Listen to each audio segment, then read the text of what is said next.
உலகெங்கிலும் இருக்கும் பிளே தமிழ் நேயர்கள் அனைவருக்கும் வணக்கம். நான் உங்கள் ராம்ஜி. வருகின்ற மார்ச் 6ஆம் தேதி நடக்கவிருக்கின்ற சனிப்பெயர்ச்சி பலன்கள், அதை பற்றி தான் நம்ம இப்போ பார்க்க போகிறோம். இது திருக்கணிதப்படி போன வருடமே நடந்து விட்டதாக நாம் நம்புகிறோம். அவ்வகையில் வாக்கிய பஞ்சாங்கப்படி இந்த மார்ச் 6ஆம் தேதி தான் நடக்கவிருக்கிறது. கும்பராசியில் இருக்கின்ற சனி பகவான் மீனராசிக்கு எழுந்தருளுகிறார். ஸோ இந்த மீனராசி என்பது குருவினுடைய வீடு என்பதால் பெரும்பாலும் அதற்கு தோஷமில்லை என்று சொல்வார்கள். இந்த சனிப்பெயர்ச்சியினால் யார் யாருக்கெல்லாம் குபேர சம்பத்துகள் கிடைக்கப் போகிறது, யார் யார் வாழ்க்கை மாறப்போகிறது, யார் யாருக்கெல்லாம் திருமணமாக போகிறது, வெளிநாட்டு வேலை கிடைக்கப் போகிறது அப்படிங்கிறத ராசி ரீதியாக நாம் பார்த்து விடலாம். கும்பராசிக்காரர்களுக்கெல்லாம், கும்பராசிக்காரர்கள் என்றாலே குதூகலம் தான். கும்பராசிக்காரர்களை நான் ரொம்ப நாளாக பார்த்துட்டு இருக்கேன். கும்பராசிக்காரர்களை என்ன அளவுக்கு பிராண்ட் பண்ணுறவங்க இந்த உலகத்தில் யாரும் கிடையாது. காரணம் என்ன? 1 கோடி ரூபா பணத்தை கொண்டு போய் கும்பராசிக்காரர்கள் கொடுங்க, அதுலேருந்து ஒரு 100 ரூபாய் எடுத்து அண்ணே டிஃபன் மட்டும் சாப்பிட்டு வந்துடுறேன்பாங்க. அவ்வளோதான். கும்பராசிக்காரர்களுக்கு ஏமாற்ற தெரியாது. அப்போ மற்ற ராசிக்காரங்களாம் ஏமாற்றுவோமா? அப்படி சொல்ல சார், உங்களுக்கு ஒரு நாடி அதிகம். அந்த மாதிரி கும்பராசிக்காரர்களுக்கு ஜென்ம சனி, இந்த ஜென்ம சனி போயிட்டான். எப்பா சாமி, என்ன வெத்தலை பாக்கு பழம்லாம் வச்சு கொடுத்து போயிட்டு வாப்பா சொல்லுவாங்கல்ல. எங்கள் ஊரில் எல்லாரும் பணம் கட்டி அனுப்பி வச்சாங்கப்பா அப்படிங்கிற மாதிரி சனி பகவான் எல்லாரும் பணம் கட்டி அனுப்பி வைக்கலாம். ஏன்னா 1 2 சார் படுத்தினா உடம்புல உட்காந்து ஒரு வாழ்க்கையில நண்பர்களே, ஒருத்தரை இனி வாழ்க்கையில் பார்க்கவே கூடாது. நான் ஒருத்தரை பார்க்கவே கூடாதுன்னா ஒருத்தரை நம்ம சொல்கிற வார்த்தை என்னவா இருக்கும் சொல்லுங்க? உன் மூஞ்சில நான் ஜென்மத்துக்கு முழிக்க மாட்டேன், இனி என் முகத்தில் நீ ஜென்மத்துக்கு முழிக்காத. ஜென்மத்துக்குன்னா என்ன அர்த்தம்? இந்த ஜென்மா முடிகிற வரைக்கும் நீ உன் முகத்தில் முழிக்க மாட்டேன்னு அர்த்தம். அதான் அந்த வார்த்தை. அப்போது இந்த ஜென்ம சனிங்கிறது அப்படி பாடாப்படுத்தும், உடம்பை போட்டு வேதனைப்படுத்தும். பிஸியாகவே சனி கொடுக்கும் டென்ஷன்ஸ்னு ஒரு புக் எழுதலாம் சார். செவ்வாய் கொடுக்கும் டென்ஷன், சனி கொடுக்கும் டென்ஷன், அது மாதிரிலாம் புக் எழுதலாம். சனி கொடுக்கும் டென்ஷன்னா என்ன சொல்லுங்கள்? நல்லா இன்டர்வியூ கிளம்பிட்டு இருப்பீங்க, செருப்பு பிஞ்சு போயிடும். நல்லா பிஸியாக போயிட்டு இருப்பீங்க, ஆட்டோ கிடைக்காது. டேய் என்ன வேலை பார்க்க விடுங்கடா ப்ளீஸ்ரா அப்படிங்கிற மாதிரி என்ன ஆகும்? அந்த சனி பகவான் ஒரு பர்சனல் டார்ச்சர். ஏன்னா இதை நீ நைட்டே எடுத்து வச்சுருக்கணும், ஏன் எடுத்து வைக்கல? தப்பு தான் என் தப்பு தான். நீ உங்களை தப்புன்னு ரியலைஸ் பண்ண வைப்பார். மெச்சூரிட்டி போன்றதை முன்கூட்டியே நான் ஃபஸ்ட்டே யோசிச்சு வச்சுக்கணும், நான் போகிறதுக்கு முன்னாடி ப்ரிப்பேர் பண்ணிக்கணும், அந்த மாதிரியான நாலேஜ் கொடுக்குறாரு. சின்ன கொஞ்சம் முரட்டுத்தனமாக கொடுப்பார், அவ்வளோதான். ஸோ ராசியில் இருக்கக்கூடிய சனி பகவான் நம்மளோட 3 7 10 பார்த்துட்டு இருந்தார். இப்போ 2ஆம் இடத்துக்கு போகிறார். 2ஆம் இடம் என்பது தனஸ்தானம். ராசிநாதன் 2ஆம் இடத்துக்கு போகிறார். சனி கொடுத்தால் எவர் தடுப்பார்? சனி கொடுத்தா தடுக்க ஆளே கிடையாது. காரணம் என்ன? முடிவு பண்ணிட்டார். சனி பகவான் உங்களை விட்டுட்டு போகிறது, உங்களுக்கு நல்லது செய்கிறது, இனிமேல் கும்பராசிக்காரங்களை வாழ வைக்கிறது அப்படின்னு முடிவு பண்ணிட்டார். இனிமேல் செஞ்சிருவார். காரணம், ஒரு கட்டத்துக்கு மேலே உங்களை வேதனைப்படுத்தின அவரும் ஒரு தெய்வம் தானே. அவருக்கு ஒரு மனசளவில் பாவம், நம்ம எவ்வளோ நேரம் தான் அவனை பண்ணோம், போகிறான் விட்றா அப்படிங்கிற மாதிரி 2ஆம் இடத்துக்கு போயிட்டார். இதில் உங்களுக்கு ஒரு ஆப்ஷன் பாருங்கள். இந்த இந்த பெரிய அரசியல் மாற்றம்லாம் ஏற்படும் போது இந்த முதலமைச்சர்லாம் வந்தவுடனே ஒரு திட்டம் சொல்லுவாங்க, தங்க நகை கடன் ரத்தாயிருச்சு, விவசாய கடன் பேப்பரில் படிச்சிருப்போம். அதெல்லாம் என்ன? மக்களுக்கு அவங்க செய்கிற அனுகிரகம், நன்மை. அந்த மாதிரி சனி பகவான் உங்களுக்கு ஒரு நன்மை செய்கிறார். என்ன செய்கிறாரு? இதோட உங்களுக்கு சனி பயிற்சி ரத்தாயிருச்சு. சனி பயிற்சி ரத்தாயிருச்சா? ஆமாம். ஏன்னா சனி குரு பகவான் வீட்டிற்கு சென்று விட்டார், இனி புனிதராகி விட்டார். புனிதரான சனி பகவான் உங்களை ஒன்றும் செய்ய போவது இல்லை. அவ்வளோதான், இதோட சனியோட கேம் ஓவர். ஸோ அப்போ என்ன, குரு பகவான்கிறது கோயில் மாதிரி. கோயிலுக்குள்ளே போன யாராக இருந்தாலும் அமைதியாக இருப்பாங்க. அந்த மாதிரி சனி பகவான் சமத்தாக இருக்க போகிறார். உங்களுக்கு நன்மை செஞ்சுட்டு தான் போவார், சமத்தார். அப்போ உங்கள் சனி பகவான் ஒரு தொந்தரவு முடிஞ்சது. இப்போ 2 3 4 4ஆம் இடத்தை பார்க்குறார். வீடு மாடு மனை காரு வண்டி வாகனம். மார்ச் 6க்கு அப்புறம் எழுதி வச்சுக்கோங்க, மார்ச் மாதம் எண்டு ஏப்ரல் 15 தேதிக்குள்ளே ஒரு கார் வாங்கக்கூடிய எல்லா யோகங்களும் உங்களுக்கு வரும். கார் வாங்குவீங்க, வீடு வாங்குவீங்க, வண்டி வாங்குவீங்க போன்ற விஷயங்கள்லாம் ஏற்படும். சில பேருக்கு ப்ரொமோஷன் கிடைக்கும் போன்றவைலாம். இப்போ கும்பராசிக்காரர்களுக்கு அடுத்த பலனாக என்ன சொல்லலாம்? 2ஆம் இடத்திலிருந்து 7ஆம் பார்வையாக 10 பார்க்குறாரு. உங்களுக்கு 8ஆம் இடத்தை பார்க்குறாரு. 8ஆம் இடம் என்பது சொத்து.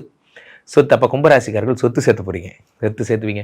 ஏன்னா நம்ம இத்தனை நாள் சுற்றிட்டு இருக்கமே, நமக்குன்னு ஒரு வீடு நம்ம பிளான் பண்ணவே இல்லையே, நமக்குன்னு ஒரு வேலை நம்ம பிளான் பண்ணவே இல்லையே போன்ற விஷயங்கள்லாம் உங்களுக்கு ஏற்படும். நம்ம என்னடா இப்படியே வாழ்ந்துட்டு இருந்தால் நம்ம எப்படா போன்ற எண்ணங்கள்லாம் உங்களுக்கு வரும். 8ஆம் இடம் என்பது மாங்கல்யபலம். மாங்கல்யபலம்னா கும்பராசிக்கார பெண்கள், கணவர் உடம்பு சரியில்லாமல் இருக்காங்க, ஐசியூவில் இருக்காங்க சார், கஷ்டப்படுறாங்க சார், கவலைப்படாதீங்க, அவங்க பிழைத்துக் கொள்வார்கள். நிறைய பேர் ஜோதிடர்கள் என்ன பண்ணுறீங்க, நிறைய பேர் என்ன வாழும் மனிதர்களுக்கெல்லாம் பலன் சொல்கிறீங்க. அங்கே பாருங்கள், ஐசியூவில் படுத்திருக்காங்க, அங்கேருந்து படுத்து இப்போ தான் வார்டுக்கு வந்திருக்காங்க. நோயாளிகளுக்கு யார் பலன் சொல்வது? நோயாளிகள் உண்மையிலேயே பலன் நம்ம அவனுக்கு தான் சொல்லணும். என்ன சொல்லணும்? உங்களுக்கு சரியாக போகுது, உங்களுக்கு எப்போ எந்திரிச்சு போவீங்க அவங்களுக்கு தான் சொல்லணும். மனசை கையை உடச்சிக்கிட்டமே, கால் உடச்சிக்கிட்டமே, நல்ல ஒரு ப்ரொடக்ஷன், நல்ல ஒரு படம் கிடைச்சப்போ நமக்கு உடம்பு வியாதி வந்துருச்சு, ஒரு விபத்து வந்துருச்சு, இப்போ என்னடா செய்கிறது? 8ஆம் இடத்தை சனி பகவான் பார்க்கும் பொழுது என்ன ஆகுது, உங்களுக்கு ஆயுள் காரகனுங்க அவன் வந்து உங்களோட 8ஆம் இடத்தை பார்க்கும்போது ஆயுசை காப்பாற்றிடுறார். உள்ள உயிர் போயிருக்க வேண்டியது, ஆனால் போகலை. இது மாதிரியான நல்ல விஷயங்கள்லாம் பண்ணுவார். 11 பார்க்குறார், லாபஸ்தானத்தை பார்த்து விடுகிறார். லாபம் பறக்குது. தொழிலில் நீங்கள் உண்மையிலேயே ஒரு வேல்யூ தெரிஞ்சுக்கோங்க. ஒருத்தருடைய உண்மையான வேல்யூ என்ன அப்படின்னா, அவருக்கு தர்ற நீங்கள் அவரோட ஃபீஸ் ஏறுது. நம்ம டாக்டர் தான் முன்னெல்லாம் வந்து நம்ம டாக்டர் 1000 ரூபாய்க்கு கன்சல்டேஷன் பார்த்துட்டு இருந்தார். நம்ம டாக்டர் இப்போல்லாம் 5000 ரூபாய் இல்லாமல் பார்க்க முடியல. நம்ம டாக்டர் வளர்ந்துட்டாருன்னு அர்த்தம். காரணம் என்ன? ஏன்னா டாக்டர் பிஸி ஆகிட்டாருன்னு அர்த்தம். அப்போது அது மாதிரி குவாலிட்டியாக உங்கள் வண்டி முன்னெல்லாம் 500 ரூபாய்க்கு நீங்கள் டேரிஃப் ஓடிட்டு இருந்தீங்க, 1000 ரூபாய் இல்லாமல் வரமாட்டேன் சார், இப்போ நம்ம கொஞ்சம் பிஸி ஆகிட்டோம் அப்படிங்கிற மாதிரி உங்களுடைய ரியல் வேல்யூ. நீங்கள் மற்றவங்க சொல்கிறது எது கேட்காதீங்க. ஒன்று புரிந்து கொள்ளுங்கள். என்ற my personal advice from my bottom of my heart, don't listen anyone. இதெல்லாம் வெறும் புகழ்ச்சிக்கு, உங்கள் மேலே இருக்க அன்பில் உங்கள் மகிழ்ச்சிக்கு சொல்கிறாங்க, அதெல்லாம் கேட்காதீங்க. உங்கள் ரியல் வேல்யூவை பீப்புள்கிட்ட கேளுங்க. பீப்புள் உங்களுக்கு தர்ற ஃபீஸ் இருக்குல்ல, அதுதான் உங்களோட ரியல் வேல்யூ. கும்பராசிக்காரர்கள், நீங்கள் ஒரு டாக்டராக இருக்கலாம், வக்கீலாக இருக்கலாம், உங்களுடைய ஃபீஸ் 10,000 ரூபாய் வாங்கிட்டு இருந்தீங்க, 1 லட்சம் கேட்டால் தரணும். அப்போ தான் ரியல் வேல்யூ. வேல்யூ நீட் என்ன? Brand needs urgency. அவங்களுடைய அர்ஜென்சி தான் பிராண்டு கேட்குதே தவிர பிராண்டுக்கு காசு தேவையே கிடையாது. நீங்கள் பிராண்ட் ஆகிட்டிங்கன்னா காசு மேட்டர் இல்லை, அவைலபிலிட்டி தான் மேட்டர். ஸோ அப்போது உங்கள் அவைலபிலிட்டியை இன்க்ரீஸ் ஆக போகுது. உங்கள் அவைலபிலிட்டி என்ன ஆகுது? டிமாண்ட் ஆக போகுது. உங்கள் அவைலபிலிட்டியே கிடைக்காது. அந்த மாதிரி நீங்கள் பயங்கர பிஸியாக போகிறீங்க. ஸோ 11ஆம் இடத்தை சனி பகவான் பார்க்கும் பொழுது ரியல் சேலஞ்சை கொடுப்பார். அவ்வளோ பிஸியாகனா நீங்கள் என்ன செய்யணும்? அவ்வளோ வேலை செய்யணும்.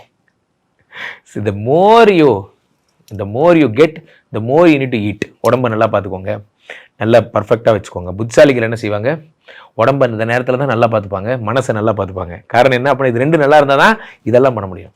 அப்போ நிறைய ஜூஸ் குடிக்கிறது போன்ற விஷயங்கள்லாம். 2ஆம் இடம் என்பது உணவுங்கிற இடத்துல சனி பகவான் வரும் பொழுது இந்த நேரம் தான் நம்ம ஆட்கள் என்ன பண்ணுவாங்க? ரொம்ப டென்ஷனாக இருக்குது, நைட் ஆனால் லைட்டாக வேண்டாம் இது மாதிரி. ஏன்னா ராசியில் ராகு பகவான் இருக்கார். உங்களை புத்தி எப்படி கொண்டு வருவார்? சில வீணாக போனவங்கள்ட்ட போய் அட்வைஸ் கேட்டிங்கன்னா என்ன சொல்லுவார்? இவனுக்கு பண்ணுற முதல் அட்வைஸ் என்ன? நீங்கள் ரொம்ப பிஸியாக இருந்தீங்கன்னா நைட்டு நிம்மதியாக தூங்கணும்னா ஒரு சில என்ன சொல்லுவார்? சோமபானம் சுறாபானம்லாம் எடுத்துக்கணும் என்று சொல்வார்கள். சோமபானமும் வேணாம், சுறாபானமும் வேணாம். இந்த நேரத்தில் தான் நல்ல வயிறு ரொம்ப சாப்பிட்டு தூங்க நல்ல தூக்கம் வரும். அதை முதல்ல பாருங்கள். ஸோ உண்மையான நல்ல நண்பர்களை கூட வச்சுக்கோங்க. 2ஆம் இடம் என்பது தனஸ்தானத்தில் சனி பகவான் வரும் பொழுது தனத்தை தருவார். உடலை கெடுத்துக்கொள்ளாமல் இருக்க வேண்டும். ஆனால் அவள் கும்பராசிக்காரர்கள் ஒரே ஒரு பலன் தான், விருச்சிகத்துக்கு சொன்ன மாதிரி தான். அவருக்காவது பரவாயில்ல. அங்கே பார், விருச்சிக ராசிக்காரங்க 4ஆம் இடத்துல ராகு வச்சுட்டே சுற்றிட்டு இருக்கான். நீங்கள் ராசியிலே ராகு வச்சுட்டு சுற்றிட்டு இருக்கீங்க. அப்போ நீங்கள்லாம் என்ன செய்யணும்? பெண்கள் நாட்டின் கண்கள் அப்படியே ஸ்ட்ரெயிட்டாக டிக்ளேர் பண்ணிடணும். ஃபோனே எடுக்கக்கூடாது. அப்போ பெண்கள் ஐயோ நான் ஆஞ்சநேயர் டீமை கண்டு போயிடணும். நன்றாக புரிந்து கொள்ளுங்கள். இந்த 1.5 வருஷம் அந்த ராசியில் டிசம்பர் 6 வரைக்கும் மனைவி அம்மாவை தவிர மற்றவர்களை நீங்கள் வந்து யாரும் தெய்வங்களாக பாவித்து அப்படி கண்ண முடியணும். அப்படி இருந்துட்டீங்கன்னா நிம்மதி. ஒரு ஜென் மனநிலைக்கு போயிடணும். ஒரு ஜென் ஓம் அப்படி ஆயிடணும். ஜென் மனநிலைக்கு போய் என்ன பண்ணணும்? பெண்களை பார்க்கக்கூடாது. உங்கள் வாழ்க்கையில் மிகப்பெரிய சத்தியம் பெண்களை பார்க்க மாட்டேன் என்பது. நைஷ்டிக்கு பிரம்மச்சரியம் வாங்கி கொண்டு விட்டேன் அப்படிங்கிற மாதிரி ஆயிட்டீங்கன்னா விட்டுருவார் ராகு. பரவாயில்ல, ரொம்ப நல்லவனாக இருக்கான் போல இருக்குன்னு விட்டுருவார். ஆனால் கொஞ்சம் லைட்டாக ஒரு சேட்டை, ஐ மிஸ் யூ ரைட்டு, பின்னாடி பார்த்தா ஃபேக் ஐடியில் உங்கள் மெசேஜ் தான் அனுப்பிடுவோம், உங்கள் ஒய்ஃபு தான் அனுப்பியிருப்பாங்க. மாட்டிக்கிட்ட பங்கு அப்படிங்கிற மாதிரி மாட்டிக்குவீங்க. சீரியஸாக சொல்கிறேன். ராகுவோட பெரிய ஸ்டைலே என்னன்னா கையோடு பிடிச்சி கொடுத்துருவார். அதான் அவரோட பெரிய ப்ளஸ்ஸு. இத்தனை வருஷம் சேர்த்து வச்ச பேரெல்லாம் போயிடும். ஜாக்கிரதையாக இருங்க, தயவு செஞ்சு ஜாக்கிரதையாக இருங்க. ராசியில் ராகு இருக்கிறது ஒன்று தான், நாகப்பாம்பு கூட படுத்து தூங்குறதும் ஒன்று தான். ஜாக்கிரதையாக இருங்க. கும்பராசிக்காக மற்றபடி சூப்பராக இருப்பீங்க. 100க்கு 150 மார்க்.